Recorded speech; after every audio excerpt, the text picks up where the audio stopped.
Turėjome street dieną. Trasa man nematyta, nepažinota. Tiesa, važiavau Kuršėnuose prieš beveik mėnesį, gal truputį daugiau, bet trasa buvo važiuojama atbulinė eiga. Tai kėlė man labai daug problemų, nes susitvarkiau visą dieną su trečiu klipinu, persimetinau iš trečio į ketvirtą.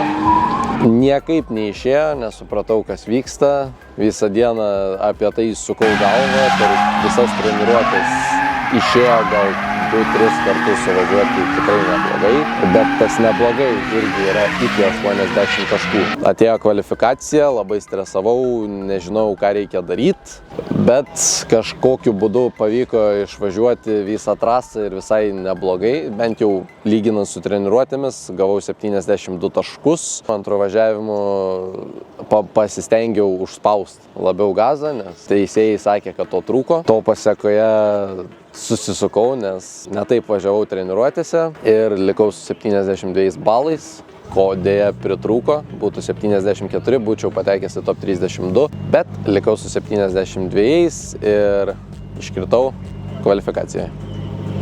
Nu ką, tai šį kartą prie kolegų bolidų, ne prie savo. Maniškis jau išvykęs į Ukmergę, išvežė kitos komandos narys. Tai, žodžiu, kas apie šiandien dieną?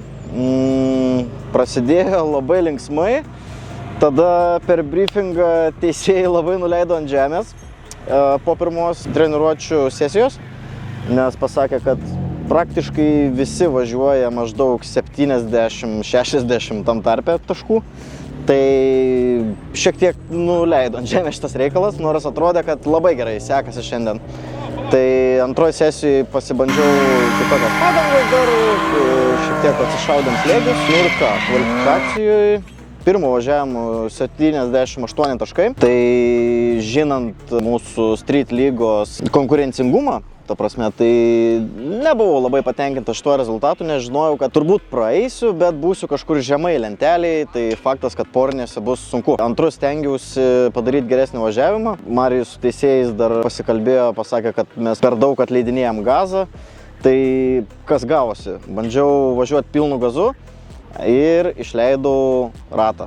Ten ant 7 klipino, jeigu neklystu. Tai 0 antrų važiavimo ir pirmų 78, tai ten 20 gal 4 ar 22 vieta buvo, nepamenu. Tai va, tokie vat kvalifikacijos reikaliukai, o top 32 porinėse, atsiprašau, neprisimenu kolegos vardo pavardės, bet pats buvo priėjęs, šnekėjom, tai sakė, kad naujokas ir pirmą kartą praėjo kvalifikaciją šiais metais. Tai žodžiu turėjom porinę ir po matavimo teko pripažinti priešininko stipresnėje pusė.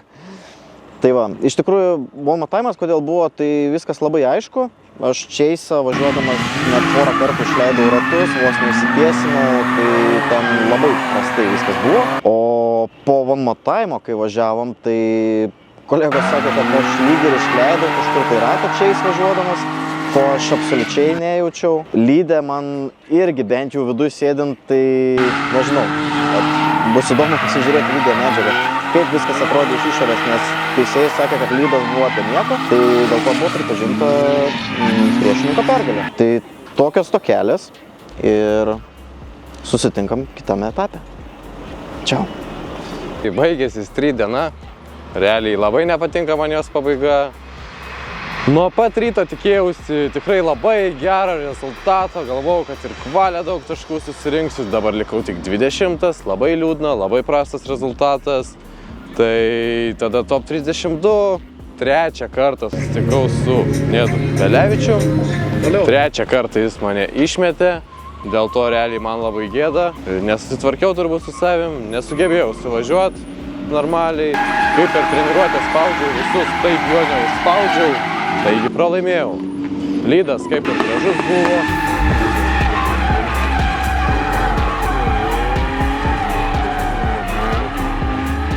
Sakė visi, kad jo kaip ir gražesnis, bet aš bent jau sekdamas mačiau, kad jis nesusirinko keletos klipų visiškai dideliais atstumais. Tai kai kurie sakė, kad vanmartavimas turėjo būti, nu bet nebuvo. Pralaimėjau. Tikiuosi, kad dar kad nors užlipsiu ant podiumo. Tai va, iki.